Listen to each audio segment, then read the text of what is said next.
guys, welcome back to my channel. So today we have special guest Mr. Akimolayo. Yep.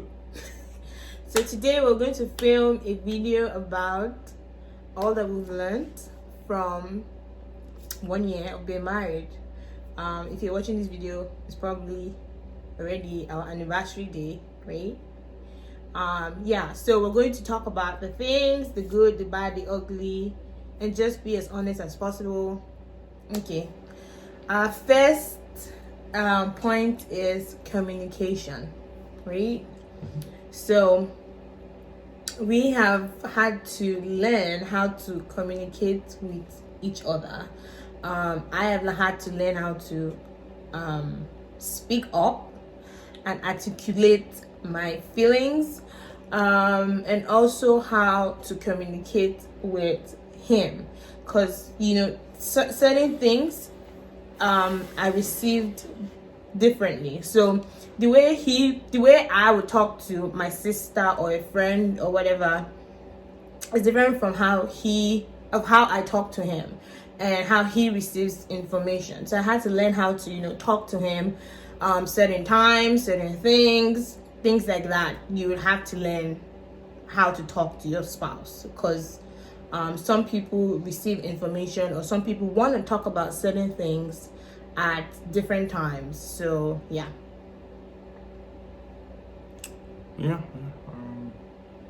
that's true.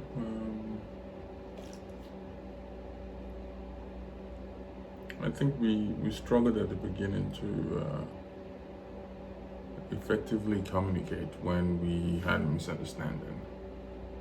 Yeah, we did struggle at the beginning, because I think you wanted to talk now, and I kind of tell you, let things die down a little bit. Let us get over the emotions. Then let's have an educative conversation or communication between ourselves. So I think over time, what we've done is we've learned to understand each other's desires, and we've tried to find a middle ground where even when we do have a misunderstanding, we can communicate properly. So yes, communication is huge in your first year of marriage. And another thing when it comes to communication is assumption, because that's one thing that I know I had to work through, is because I always assumed that he would know certain things. I always assumed that he would understand certain things, and that wasn't the case. If there's certain things that you have to verbally talk about, there's certain things that you have to verbally agree on. I'm very objective with things. You have to put a spice of reality in everything that happens, everything you say, how you perceive things. Of course, we all have biases. We have sentiments that factor into things, but usually my wife gets all rounded up and in her thoughts and emotions, and I just have to bring her back to earth and be like, hey babe, I love you. But the objective solution to this problem is this, and she does understand. Sometimes. Most times. So that's that with communication. I think because we're not naturally, like Nigerians in particular, are not taught certain communication skills. Yeah. Like what kind of skills? Like how to have like actual conversations without emotions, without anger. True. Like how to resolve conflict. We're not taught that. I know my mom and my dad didn't teach me that. Use your words. Yeah, we're not taught to use our words. We're taught to fight in misunderstanding, argue back and forth. I don't know about fight, babe. Babe, I don't mean fight like fight. Physically fight. Yeah, I mean like back and forth. So we're not taught how to conflict resolution, how to have a conversation, how to have disagreement without being angry. When somebody say I don't agree with that, it's not because they don't like you. You know, those kind of things. We're not taught those things. So it's good you raised that up, because my wife takes every criticism as black and white, as no, I'm not doing enough, or I'm wrong, or it's bad. I tell her not even half the time, 97% of the time when I say something like that, I only mean the best. You know, I'm not trying to get under your skin. And criticism, of course, if you're living with somebody you haven't lived with before, that, you know, there's the high tendency that you guys would not agree on so many things, and how you communicate that to your partner effectively is something that you will learn over a period of time, and you keep learning, I guess. So with Omolara, do I call you that? Okay. With Lara, I've learned a way to converse with her where she doesn't feel like I'm like hammering her or like trying to be negative. You know, I hate negativity in my life. Oh, please, babe. I try to have that conversation where I bring her down, mellow her down, then start off the conversation on a positive note, talk about something, then slowly digress that conversation into that aspect where I wanted her to make corrections. And it has seemed to work. You know, I've been doing that for a couple months now, and I don't think we've had one of our crazy fights in a couple months. So that's it. We're growing, we're learning. So if it's your first year of marriage, expect a lot of that, a lot of, you know, understanding the person you're with, especially if you guys never lived together like we never did before we got married. So yeah, you're gonna need to learn that. And you know, there are days I just don't want to talk to them. There are days she gets on my nerve. You know, I just want to go talk to the boys, grab a drink, you know, watch soccer or something. And I find that very annoying. And I had to learn how to deal with that, because he likes to have a moment to himself, and I'm not that type of person. Like I get the having a moment to yourself, but not when like right now. Like, why do you need that moment to yourself at this moment? And he likes that. Like when it's a case of a heated conversation, he likes to have a moment to himself. And I understand that not everyone, you know, can handle so much vulnerability at a time. And I disagree with you, babe. This has nothing to do with being vulnerable or not. There's one thing that my mom and my dad have taught me, more my mom than my dad. The only things you can never take back are your words. When you're mad, you say things you don't mean. And one thing I've learned from being married and even dating this is my husband is very mean when he's hungry. He's very mean. Pick your words. No, babe, it's not picking words. On, baby. It's you being Idumotanes and being mean. Hold on. My wife would pick every word. Let's assume that this argument is, we're making this argument because we're going out and she's super late, okay? And the argument is for that. And it got heated, and I said something about her feet. We wouldn't talk about going late again. The entire conversation would switch to me being mean about her feet. Yeah. And I'm like, don't forget the actual case, the actual subject of this conversation, and don't try and move your way around it and focus it on something that I said, which might be mean at that moment. Do you agree that you could be mean? You like when you're angry and when you don't get your way, you can be mean. That's why I choose not to say anything. That's why I choose. No, but that's not the question. The question is, do you agree that you can? Of course I do. People say things they don't mean when they're angry. I don't. You're right. I'm not mean when I'm angry. Babe, you cussed me out like 4 months ago and left the house. Remember that day that you were so mad you went to the gym? Yeah, you cussed me out. But I didn't say mean things. Should I remind you of the words you used? What did I say? So, what I am saying is, rather than speak and say something that I wouldn't like or that she would hold on to for a long time, I would rather take myself out of that situation, probably bury my head in work, you know, whip out my computer from work and just start doing something, or turn on soccer or music, or just try and cue that negative vibe that's building at that moment. My wife at that moment wants to have the most intense and intimate discussion, and I'm like, that's not the right time for us to have that conversation. So yes, we can spend this entire session talking about communication. Yeah. Talking only about communication. Yeah, because you're not very taught. serious. Yes, it is. It is. It's not about not. It is 50% of your marriage.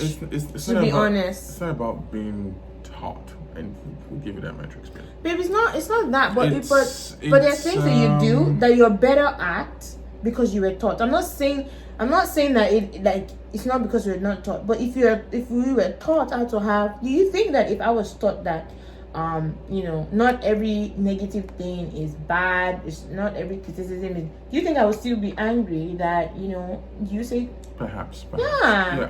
The way I see it growing up, especially our upbringing, which is very West African and Nigerian, is I just remember times where I had misunderstanding with my older ones, and whoever was interceding, perhaps my parents, didn't explain the reason why I was wrong. They just told me I was wrong, and I had to apologize to the older person. That's something I'm going to change when I begin to have kids, is I would let them voice their opinion. I'll let them be rational about it. I'll let them be subjective about it. And I'll say, now that you both have voiced your opinions and your ideas about this, what do you guys think? And it becomes a dialogue. And that's how people start using their words and not just hiding how they actually feel inside. So I think it's been a systematic problem that we've had since we were kids. Maybe it's the idiosyncrasy or the upbringing. So yes, it's communication. It's been a big deal for us, and I think we've greatly improved in a year. Yeah, and if you are somebody who kind of internalizes things, if you're someone that you don't tend to tell people or talk to people about certain things, if you're somebody who is shy or always ashamed about certain things, then you might want to work on that before you actually get married, because when you get married, you can't run away from certain conversations. Certain conversations have to happen. I remember something. Okay. So, speaking about finish. Sorry. Jeez. You told me to get excited. Okay, yeah. Let me finish. So certain conversations have to happen. It might not be pleasant. It might not be what you want. You might not like talking about it, but you would have to bring yourself to a place where you're comfortable with having the toughest conversations in order to move forward. Except if you don't want to grow in your marriage, then that's fine. You can keep bumping heads every day, but you get what I'm saying. Next point is commitment. And when I mean commitment, because my husband would say, if you're not committed at all, you should not be in a relationship.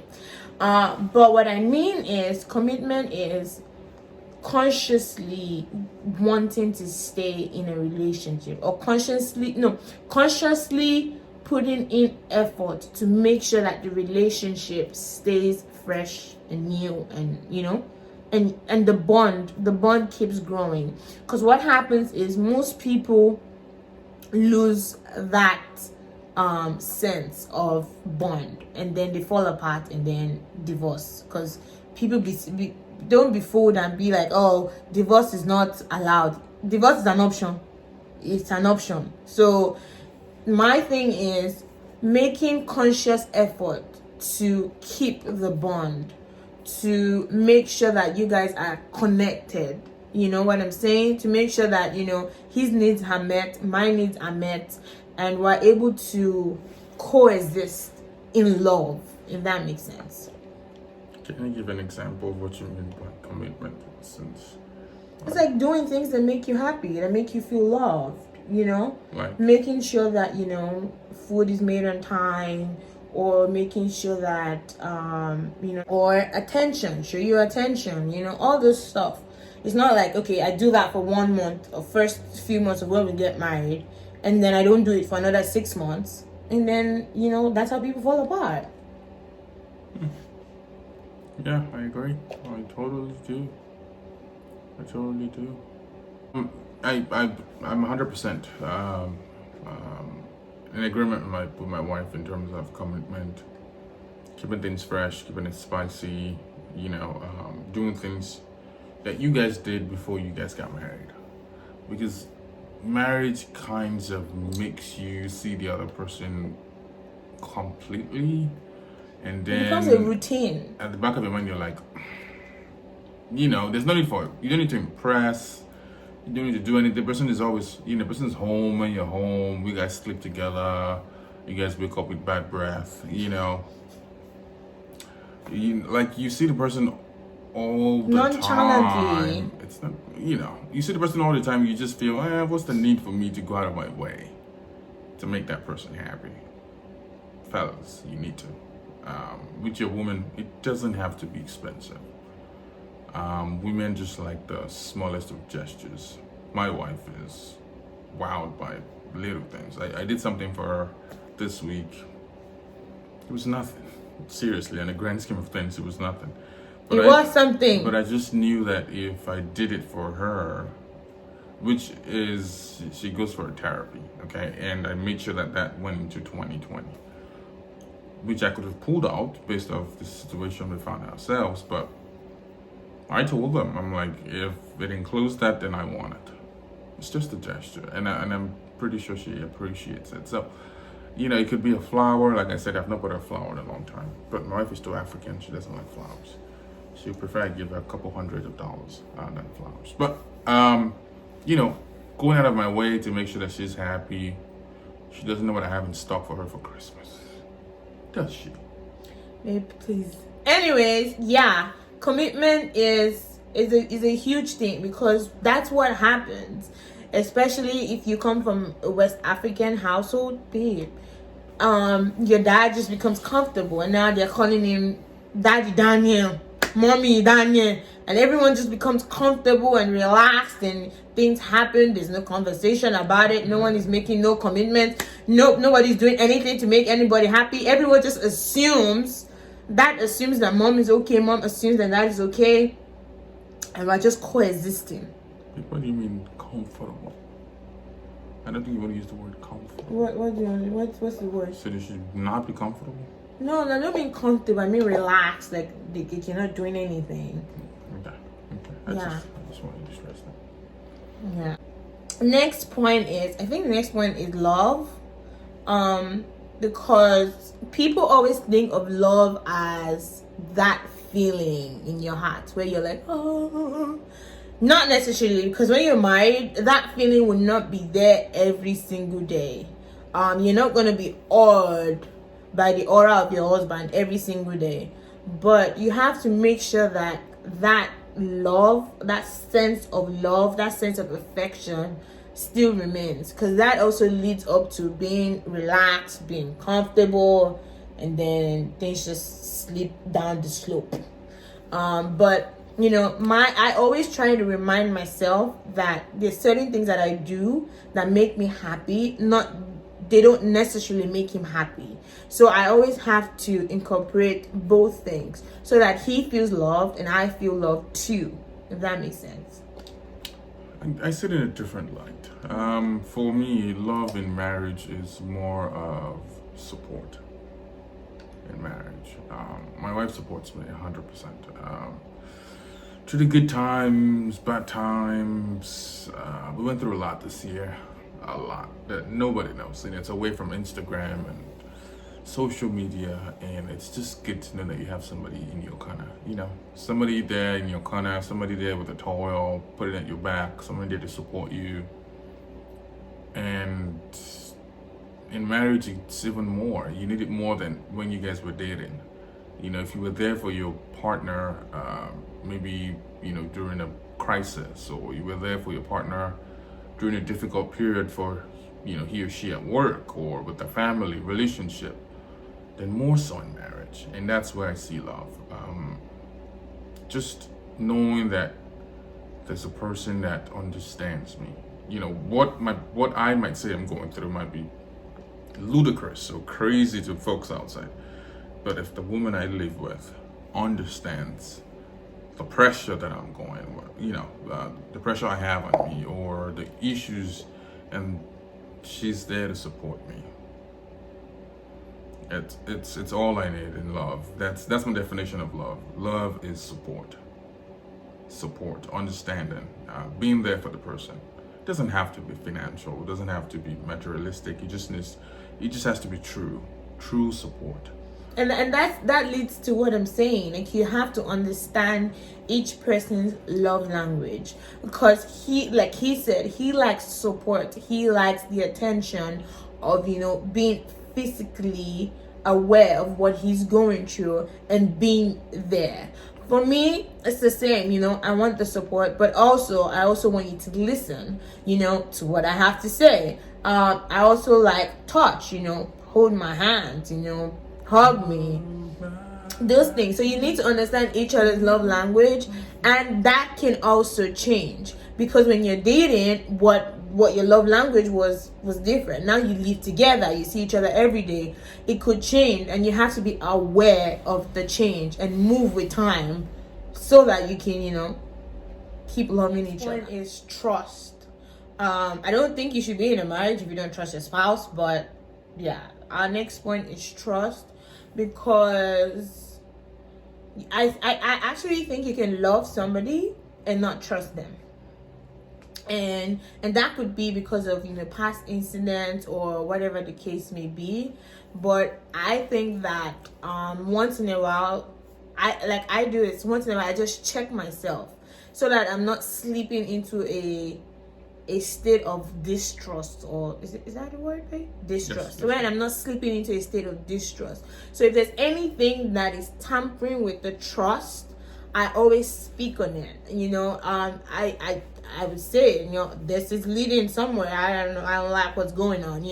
So I think that as married couples, wish, like, if you're there, if you're married, I think that you should always have that moment of where you check yourself, check each other.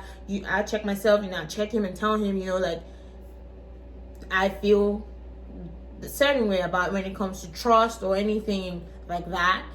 Because if you don't, then it leads to distrust, and then there's no trust at all, and then everything just goes bad. I think trust is guarantee. And that's what I feel with my wife.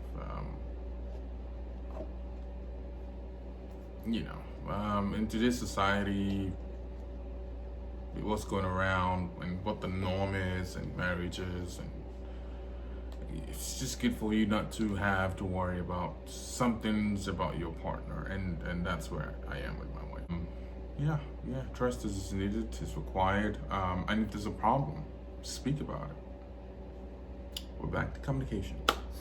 Speak about it. Communication is like literally 80% of your relationship. Yep. Everything needs to be verbally talked about. Just not like, I guess you understand. No. Say it in plain man language. I like to say it in sentences. Plain man. In layman language. Plain man. In layman language, you have to speak on it. Everything. If my husband wears a shoe that I don't like, I would say, like, that shoe, I don't like it. It's making me feel some type of way. Speak about it. Because even if you don't speak about little things, when big things come, you would not be able to speak about it.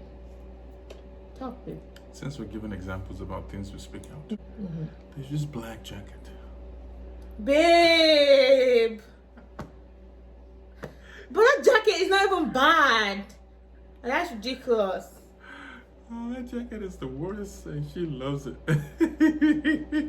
You're so annoying.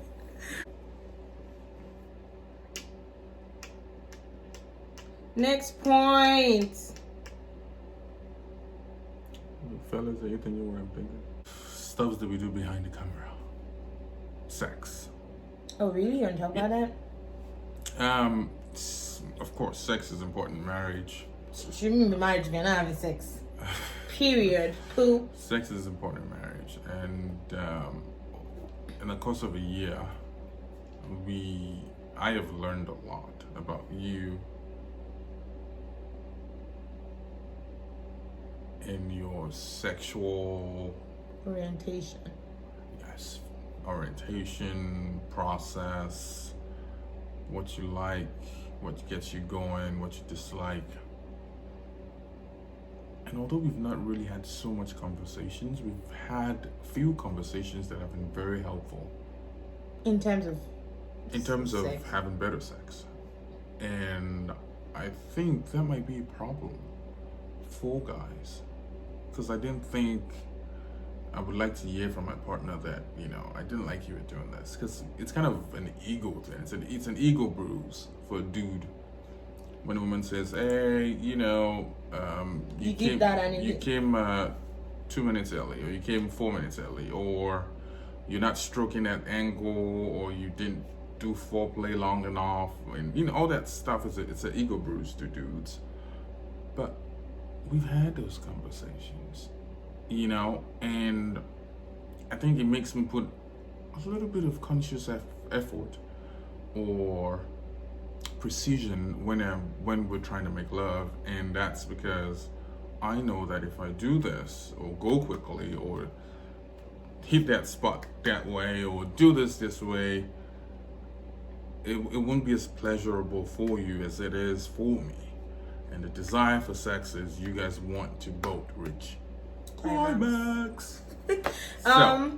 So yes, I think our sex life has improved a lot from what it used to be. Yeah. I totally agree with that. But what I'm going to say is going to boil down to what we've been conditioned to know and what we've been conditioned to think about sex. When it comes to sex, it's always about the men and what the men want and how the men want it to be done. And the women are just like, you just lay there and just mourn and make voices and just, take it. It's not about... No, babe, this is 2020. Babe, no, I'm just... No woman just lays on her back. Babe, I know, but like Babe, I'm serious. I am 100% serious. Can you let me just go through what I am. I'm just saying that. But I'm saying that some women don't think that it's okay for them to say, do this. Some women don't think that it's okay for them to say, I didn't like that. Do you get what I'm saying? Like, some women don't think that that's okay. They think that that's like a sign of being a hoe or something. So I learned also through therapy.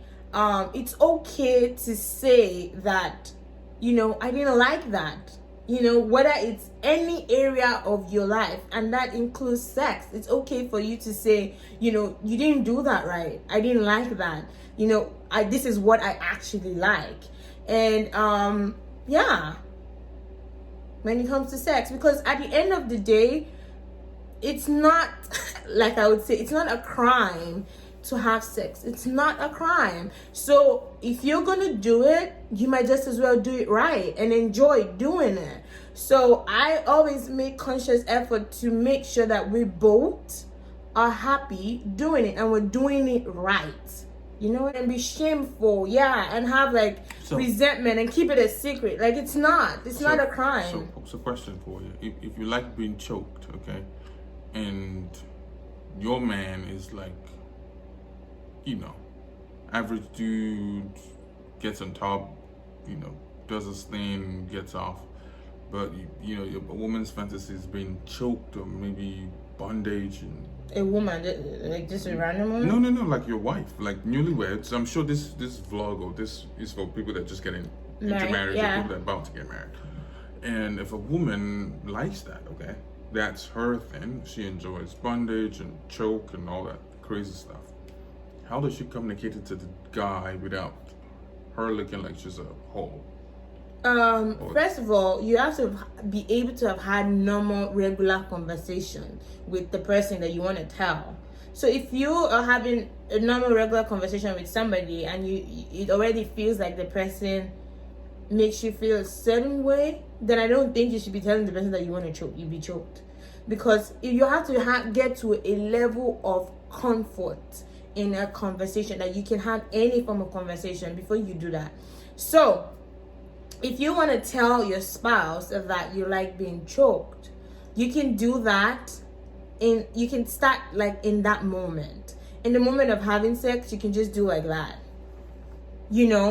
and see what happens. Like if he gets it, he gets it. If not, then you have after sex, you be like, I like when your hand was on my neck. You don't say it in such a way that it's like vulgar, like, I like when you choke me. I don't think you should like say it in such a way that it makes logical and rational sense. You get what I'm saying? Sex is important. Yeah, and not just sex. When I got married, my mom told me, she said, if you want it to last and you want to feel the way you feel right now on your wedding day, you would have to have sex almost every day of your marriage. And best believe that's fucking true, because believe that you have to even when you're dead ass tired, sometimes all you need to feel better is a good knot. a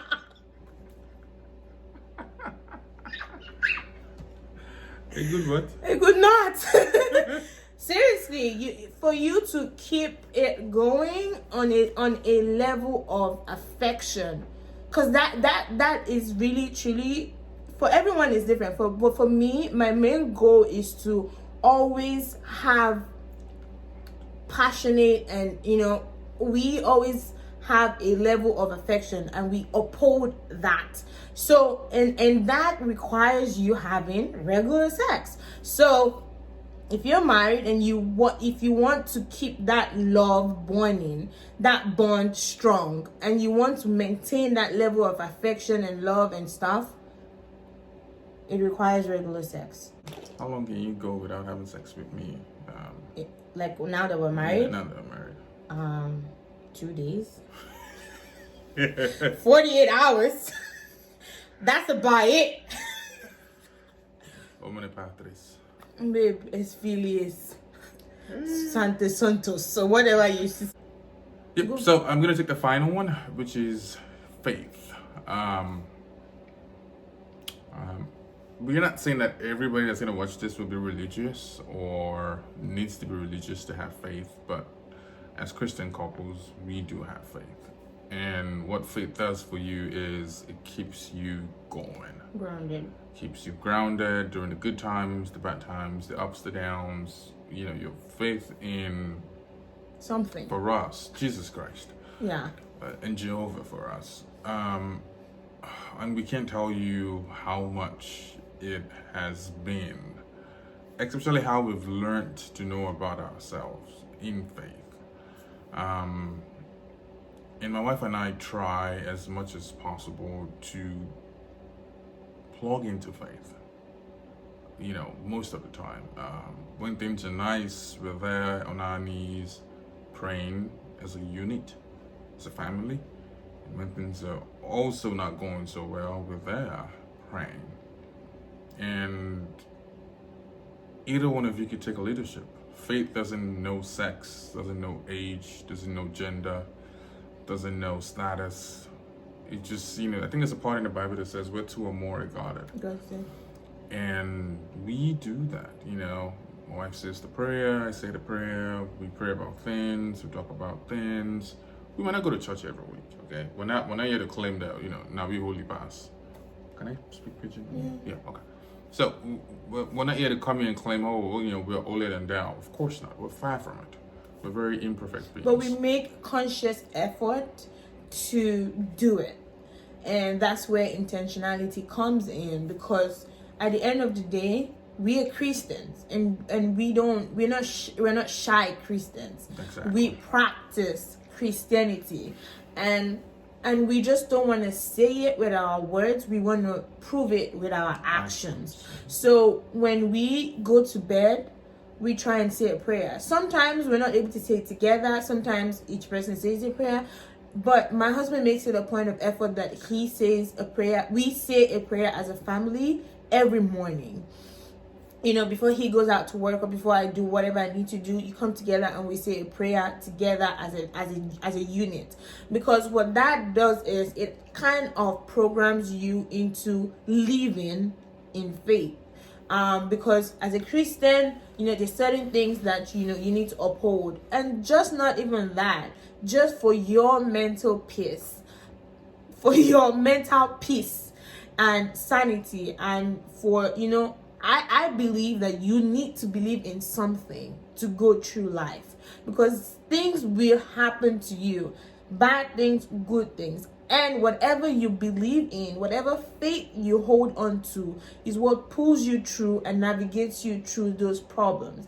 And we as a couple believe that Jesus, Jehovah, is our faith. That's where we get our strength from. So whatever we do or whatever comes to us, whether good or bad, we navigate that through the Bible, through Jesus, through faith, through Christianity, and that's what keeps us together.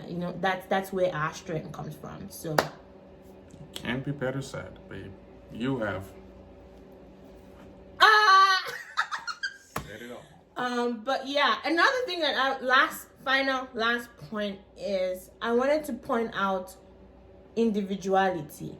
Because this is a big thing for me. The sense of being married and being attached to somebody, sometimes we get it wrong. I know that I did. When I got married, I felt like I always had to be where he was. I felt like we always had to be together. And that's not necessarily true. And also just being yourself regardless, because when you get married, what happens is the two of you are together. The first 1 month, you're probably doing every single thing together. But to remain yourself, for you to keep your sanity and be who you are and strive and have purpose, you have to take a moment and just be by yourself. And that was one of the reasons why I took on therapy, was to maintain that and be myself, find myself, grow into who I am supposed to be, and just strive. Maybe strive? Strive. Grow, right? And just grow into who I'm supposed to be and be okay with that, even whether he's there or he's not there. So I would strongly advise that you guys, you find a group of friends, or you find a group of people that you can hang out with when you just want to be away, or just find something that you can do where it is for you, where you are okay with yourself at that moment. You're able to deal with whatever you need to deal with to be a good wife and a good spouse. Because if you're not happy with yourself, you can't make another person happy. There's no way that you can make you. It has to start within you. So yeah, do you have anything to say, baby? No, but yes, I support therapy, finding yourself, being yourself, making yourself happy so that you can make other people happy. Oh yeah, I wouldn't compromise on that. Okay. All right. So thank you guys for watching. If you made it to the end, thank you for watching. Thank you for sticking with us. And don't forget to subscribe. Don't forget to like the video. And don't forget to share this. If you know anyone who's getting married or who wants to get married and wants to start working on themselves, you can share this with them. Thanks. And we will see you in our next one. Bye. Babe, say bye. Ciao.